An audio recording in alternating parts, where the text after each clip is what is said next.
G'day everybody, here we are, Wade Northhausen here for Billboard Battalion. We're up in Queensland now. We're having a bit of a yarn to a bloke who's getting to be known for fighting for his town.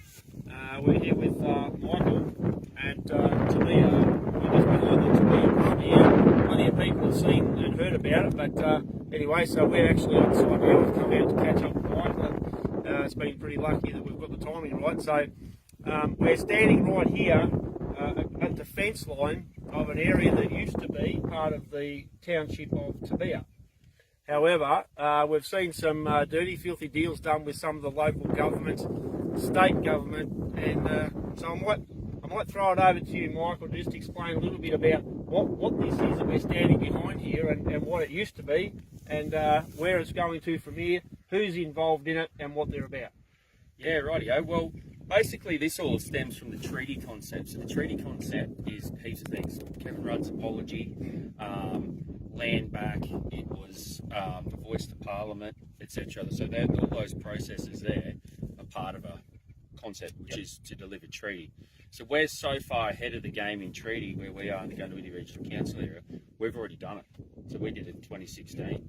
Unbeknownst to really most of the community and the people that have the properties and land in the area, not really knowing what they're being sold out for. So what happened to Toobeah was, as part of an Indigenous land use agreement, there's a revenue share component where obviously local governments are getting put in by the state, etc., to give land back and destroy these communities. So the local councils, governments, obviously all got to the point where they're like, oh, let's just not fight it. Whatever, I don't know, this is just, we can only presume because it's all secret. They won't speak about it for cultural reasons, because obviously when you're committing a scam, you want to keep it as quiet as you can. Yep. So where it's really interesting for us is we are the part that's called land back. So in that process, you give land back to the Indigenous people because to make up for those past wrongs.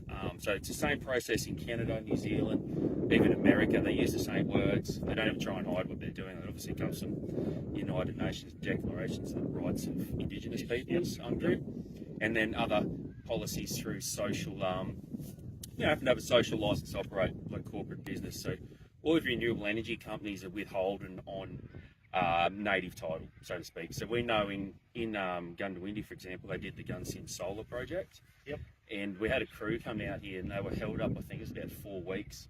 Cost the project 80 grand or something. And it was held up over a cultural heritage survey. So I rang the number on the thing, on the website, and I was like, oh mate, what's going on here? And he's like, oh yeah, jobs for the boys is what it basically is. So pull the survey up and screw around. So these are the same people that have just been mysteriously given our township, and we're trying to figure out how all this has sort of come by. So the land back thing we're talking about with Toobeah is this is a precedent setting thing. It's never happened outside of an Aboriginal community, the Tropic of Capricorn, like below that. Yep. So it happened 2 days before the state election. Both sides of politics supported it, although the Queensland LNP had already said we're going to pull our support for the pathway to treaty legislation, citing the voice referendum result as the reason. So that's what they've said. This has happened 3 months after that voice referendum where 85% of this community voted no. So that's how absolutely stupid this is. And that's, if you followed the rules and you thought, oh, this is a great idea, great concept, let's do it, let's give some land back, let's feel good about ourselves. And just to be clear, not only 85% of the people here voted no, Australia Well, voted 70% of Queensland and the majority of Australia, and they voted no, though, to the concept of treaty. It wasn't to do with not giving a voice, it's because it's insanity. And that's what we're seeing here now. We were the second delivery, they just rolled the dice after the voice failed. Pathway to treaty's pulled. You've got to remember that our councils fought us the entire time to make this transfer go ahead. Yep. They wanted this to happen. They wanted this precedent to happen. We don't even know why. And it's like we're just a little pawn in this game. You're just supposed to shut up and cop it. So we've lost our creek, which is down here. So it's a man-made water impoundment facility, dug by hand. You've seen it, like dug with machinery, like created by us. There's a weir in the river to divert water into it. That's an asset that belongs to the taxpayer. It's just given away with 540 acres to 5 families who said they lived here in the 1920s to 1964.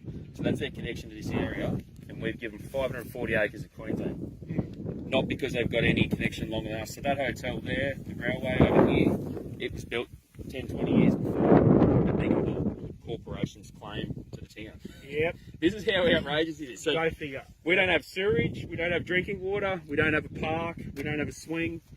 We lost our school, we've lost our hall, we've lost our race course, we've lost our town common. We petitioned in 1931 for about 180 acre town common, just disappeared. So the Goondiwindi Regional Council, one of the directors there, Jason Quinnell, really good bloke. So as you can see here, this Toobeah camping reserve situation is quite interesting. So he worked with us to create the community access that exists, but to solidify that, I didn't really sort of know what he was exactly doing at the time, but yeah, that was all to do this. So this whole paddock here really became the common, and that's what it was referred to for a long time. So people used to be able to put cattle on here years ago, and that stopped happening, I don't know, 10 years ago or more. And that was all the efforts of Jason. So they asked for our a map of this historic nature trail to put on their tourism website. And you're just going, okay, now they're saying, oh, there's never any community use. So what they did was they've made us the smallest town in the world at 10 acres. So our town's 10 acres. There's no other town in the world that's 10 acres. It's insane. But the precedent they've said is this land's meaningless because you've given it to people. They've got no connection. There's 5 families. You're doing that in secret against everyone that lives here. So everyone's property rights have been hounded by this decision. They just don't know it. And look, I think that this is where we need to look at.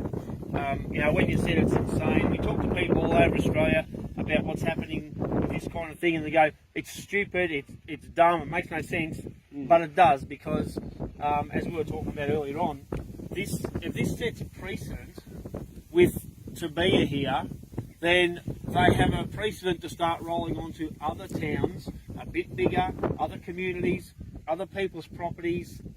How are you paying these guys for a cultural heritage survey when they've not been here as the rest of us?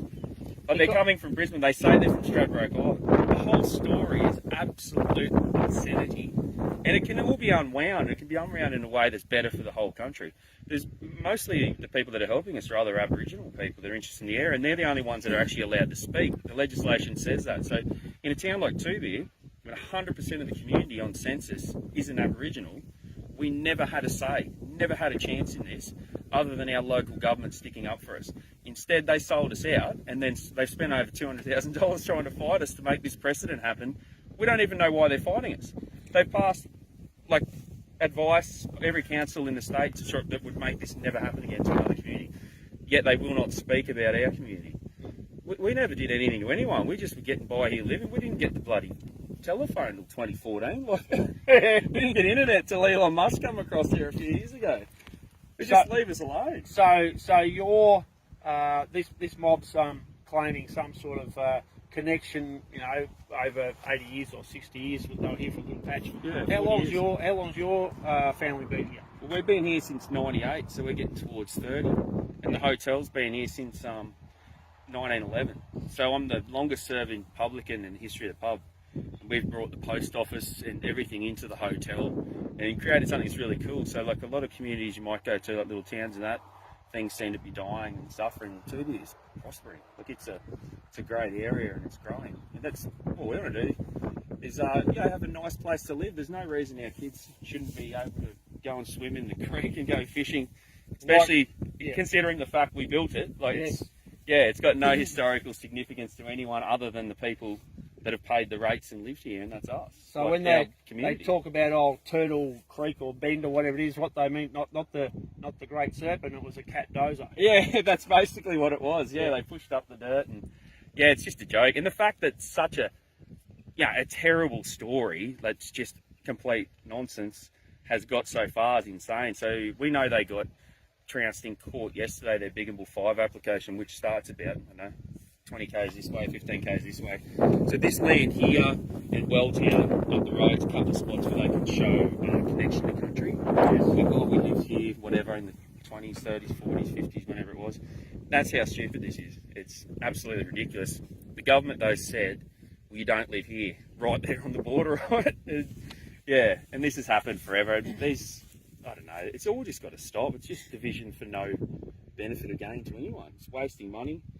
I think Katta said yesterday or the day before, like the average age of an Aboriginal on country has gone from 53, an Aboriginal man, to 49. So that's actually decreased Yep. with that amount of funding and money getting around. So everyone knows it's being touched up. So, you know, what our experience is, and this is over many, many years, is that a lot of the Aboriginal people themselves, so they don't support this sort of crap. This is divisive. It is causing problems within Aboriginal communities themselves, and as we can see now, this sort of stuff's been going on for quite a while, and you've still got many Aboriginal communities living in third world conditions. Yeah. And you've got these other scumbag UN parasites who have got their snout in the trough now. They're reaping millions and millions of dollars, and the average Aboriginal people or community are just living in poverty because they're siphoning off all the money and they're using the Aboriginals as the excuse. They're being used for political purposes. Enough money's been spent trying to give our town away in secret that you could have actually put sewerage in Toobeah and Bungunya, and maybe, I don't know, go crazy, but maybe even some drinking water. You could have done that. Oh, come on, drinking water, come on. Enough money's been wasted trying to give this away for no reason other than to set this precedent that you could have changed these two communities forever. Imagine that compounded across this country. That's the reality of how stupid this is. Our roads are rooted, everything's buggered because the money's been wasted on stupidity. Absolute stupidity. This is a township. 617 acres was resumed to create our town. Yep. It's got nothing to do with anyone other than the community that lives here. So what it would be, half an hour west of Goondiwindi here in Queensland. Yeah. So, you know, it's not as if you're out in the middle of Arnhem Land or somewhere like that, and for a town not to have those basic amenities. And they always tell you it's all about funding. Well, as you said, they've expended huge amounts of money to create these problems. When if they'd have just done some of the things that they need to do to fix it, join up, then everybody would be happy. But the bottom line is they're into causing trouble. That's all they're into doing. Yeah, it's no benefit to anyone, and they've really made our community suffer. Some of the things we've been called by people, and that's a position that our local councils put us in by leaving us here alone to cop this. You know, they just singled out one little town and thought, let's have a go. Well, they should have picked a different one because we're going to fight you. Fuck off. And this is the same as a lot of little places. You know, they've got very strong community commitment, and they'll fight for what's theirs. Yeah. They'll fight for what's just right and for their kids' future and all that sort of stuff. So well, that's what we're doing. You're erasing our history and culture with this story. Like, you're creating a story that never existed. The Big and Bull have no story in Toobeah. They don't, other than the story that they've got combined with us while we work together to create this community. That's the reality. The other tribes throughout the area, you've got the Goondiwindi, or the Kamilaroi sort of people, but they stretch from Tamworth to Roma. So you've got to understand there's a massive amount of these people. And going back and trying to break it into little subgroups for a fight here, a fight there, that's all Native Title's doing. Yep. It's just absolutely insanity when we could be spending that money to fix problems in Mungandai, Moree, you know what I mean? Like Goondiwindi, there's places everywhere where we could create more wealth, more ability in the bush, and instead we just give the money for this crap. It just gets wasted, benefits no one. all right. Well, look, I'd just like to say a really big thanks. It's taken a while to catch up and get out here to there and catch up with Michael and just say good day. And because we've spoken to Michael many times before, but we wanted to actually look at the very land, and this is it right here. This is the ground we're talking about. This is the DMZ. That's it. So, and this is like these fences here. This is the battle lines, isn't it? Like these are the battle lines. They just pushed a 5-roper in the kindergarten there to do a cultural burn around our town. In secret, he's going to burn our town to fuck around. The history that we have in that town along that creek where the pioneers that built this place live, he's going to burn that to the ground in secret. Like, that matters nothing. How disrespectful that is to live through that, you would never understand it until you stand here and you see what our own people, our own councillors did to us in Goondiwindi. And so, like, as you said, when you're on site, it's a different ballgame altogether. So I'd say to everybody, look, if you're out touring around, get out here to Toobeah and have a look at it. We're just half an hour west of Goondiwindi there on the Queensland side. So, coming over here and setting up a caravan park and different bits and pieces. So yeah, get out here and have a look at what's happening to your Australia, to your country, and yeah, Michael will be happy to tell you the story. It'd be awesome. There's heaps of free campers throughout the Shire too, so there's lots of little towns like Toobeah. They could all use people bloody heading into them, eh? Beautiful. All right, mate. Thanks, mate. Well, thanks very much for that. Yeah. We'll catch up with you.